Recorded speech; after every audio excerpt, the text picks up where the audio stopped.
Muito bem, agora vamos falar sobre o movimento militar, religioso, enfim, econômico, né, social, que são as cruzadas que duraram mais ou menos do final do século XI até metade do século XIII.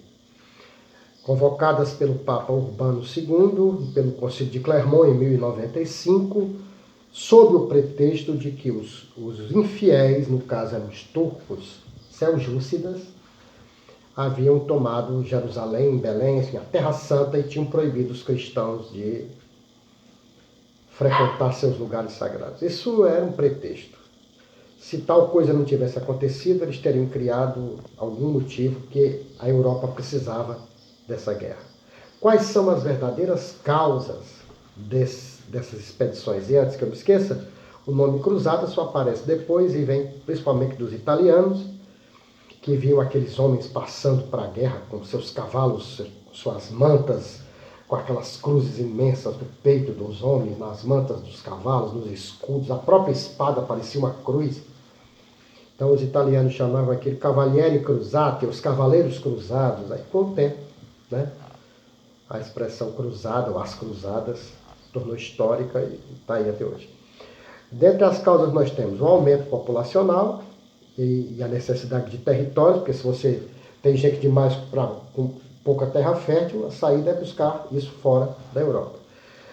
A ambição comercial, os comerciantes viram naquilo ali uma chance de controlar o rico comércio do Mediterrâneo, que estava sob controle muçulmano árabe, né? Árabes, mouros, berberes, turcos, enfim, os muçulmanos, nas seus vários agrupamentos, é que controlavam o comércio desde o século IX. Então os italianos viram nisso uma chance. Os interesses da própria igreja, interesses políticos, como por exemplo a reunificação das duas igrejas, católica e ortodoxa, ou obter mais terras, quanto mais conquistas, mais terras seriam doadas à igreja, então tinha a questão econômica. Havia pessoas, sim, eu não posso negar, que acreditavam que estavam indo para defender a expansão da fé cristã, o espírito cristão aventureiro medieval. E a desculpa que é a conquista da Terra Santa, né? Engraçado, interessante é que tanto os ricos quanto os pobres se interessavam em ir para essa guerra, né? Os filhos, os segundos e terceiros, quartos filhos da nobreza que não tinham terras, porque só quem herdava tudo era o primeiro filho, o primogênito, esses sonhavam, eram cavaleiros, sonhavam em ir para a guerra, conquistar a terra para se tornar um senhor feudal. E os servos sonhavam em ir para a guerra para obter terra e ser livre. E os comerciantes sonhavam com o controle do grande comércio que se fazia no Mediterrâneo. Então todo mundo tinha interesses pessoais, econômicos, principalmente, ligados a este movimento. Foram 8 cruzadas oficiais, 2 não oficiais, teve massacre de crianças, teve massacre de velhos, dos dois lados, ninguém foi santo. E a primeira cruzada, comandada por Godofredo de Bulhões, chegou a conquistar Jerusalém, mas por pouco tempo os turcos acabaram tomando.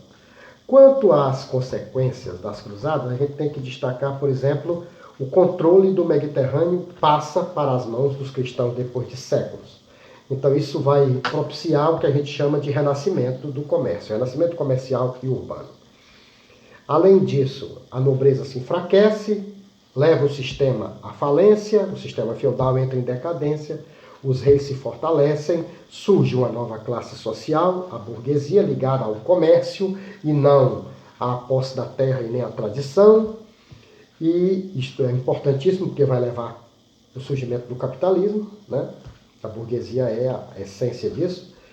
E o aumento da intolerância religiosa por causa dos confrontos. Na Quarta Cruzada, cristãos mataram cristãos. Em vez de atacar Jerusalém, eles atacaram Constantinopla. Entendeu?